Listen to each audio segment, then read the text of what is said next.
My husband left me for another woman. Will he come back?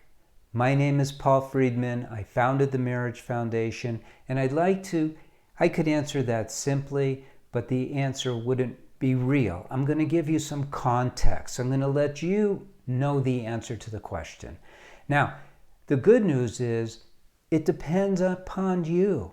So let's go back to what's really important here. Why do you get married? Why does anyone get married? You get married, it's really a simple answer. You get married, one, to be happy. And I don't mean just on the day of your wedding. You get married with the subconscious idea or the idea in the back of your head that you're going to be happier every single day of your life. Right? Sure.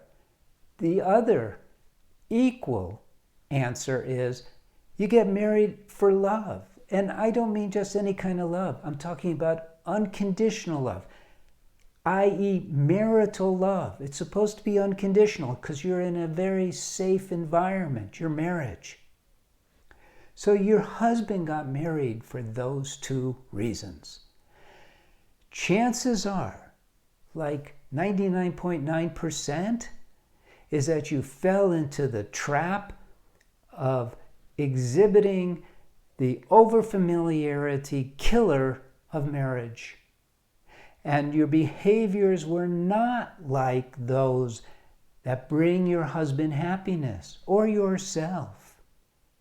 They weren't loving behaviors that expressed unconditional love. And you have to be very honest with yourself. We call this dispassionate introspection. When we look at ourselves and we answer truthfully, no passion, no guardedness, no self-protection. What's the truth here?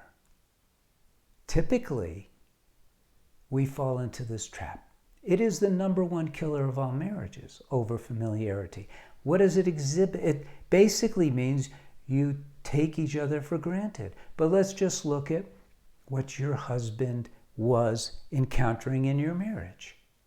Instead of love, expressions of unconditional love, he might have been pushed away when he wanted affection. You call it sex. He called it affection. Doesn't matter. The point is he was pushed away, rejected. That is not an expression of unconditional love. He wanted support, loving support. But you were probably critical. Maybe you complained. Maybe you offered constructive criticism, which is baloney. There's no such thing as constructive criticism. And so these are the things that your husband was living with. Or there'd never be even the fragment of an idea of being with another woman, much less running off and being with her instead of being with you. And maybe he left his family too. So what do you do now? Because that's really what you're asking. Will he come back? If you don't do anything to change yourself, he's not coming back. Why should he? He may come back if his girlfriend leaves him, but that would be temporary. If you want your husband back, and you can probably get him back, you need to make big changes in yourself. You need to change your habits, the habits that cause your behaviors. So it might be a habit that if he says, "Hey honey, what are you doing?" Your habit may be, "I'm busy right now." The habit has to change to front and center. What's going on, honey? What did you have in mind? What would you like to do? Now, in the Marriage Foundation, which I founded, which is nonprofit, we have put together a program. And this isn't meant to be a commercial right now. I'm about to explain to you how we do it. If you want to try it on your own, you can. But it's all principles based. So the principle that I'm talking about now is the principle that you have free will and you have the ability, nay, you have the obligation to control your mind and to make yourself user-friendly, marriage-friendly. And so in the course we have for women, which is what I would recommend for you, the very first part is all about learning how, because it's not easy, learning how to control your habits, control your instinctive reactions, control your habitual reactions, change those habits from negative to positive, not just on the surface where you interact.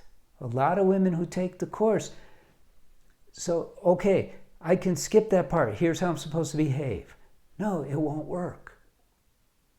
You know, I use the example of a dog. I'm not implying that you're a dog, but I use the example of a dog. You could train a dog to not grab the meat from your hand, to sit there patiently until you give it to the dog, completely against its instincts.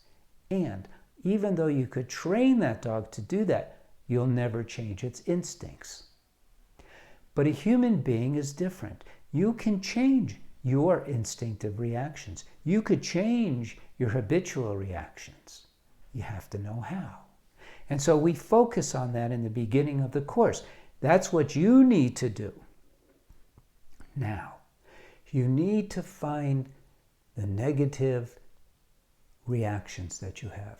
You need to start changing them.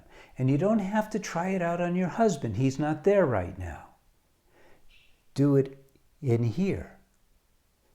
Remember, dispassionate introspection, catching the inner reactions, the triggers, and then changing them. And then you will be able to reintroduce yourself to your husband as the woman who he fell in love with. And you have the advantage over this girlfriend. Yes, you do. You can bring him back. Now, I'm not talking theoretically. In 2008, I had a particular case. She was a professor at either Harvard or Yale, I don't remember which one. And her husband was also a professor, and he started shacking up with one of his female students. And I helped her through the same process, change herself. And he came back. It took a year, but he left his fling and came back to his wife. And since then, thousands, by using the course, have accomplished the same. I always recommend the course because I take people through step by step in the course so that they can utilize this. Because all the behaviors that you want to start incorporating into your life for your marriage, you can't make those changes unless you're able to control the mind. It's that simple and that critical. It's both simple and critical. So that's how you do it. I want to encourage you. You can do this. But I also have to tell you, don't try it on your own. Maybe you'll be able to. But why risk it? Why take the chance? I'll never forget. Years ago, I had this woman working for me, and she was married to a guy who was pretty handy. And she used to spend, well over $100, and we're talking about in the 90s, to do her hair. Her husband said, I could do that. Once. They tried it once. Now, could he have done it? Had he tried it a few times? Maybe. But man, what a mess it was. You don't want to mess this up. It's too important. You want to learn first how to control the self. Get rid of all of the negativity. Get yourself calm. Get yourself into being the loving you. So he's back to being attracted to you. You have the advantage. He has a huge investment in you and your marriage. Take a look at what we have to offer. And take a look at some of our other videos. Subscribe. And like this, leave a comment if you will. And blessings to you. Don't give up. Do not give up. So many people give up. Don't do that. This is salvageable. This is truly salvageable. All right, with that, I'm going to let you go. God bless. Take care.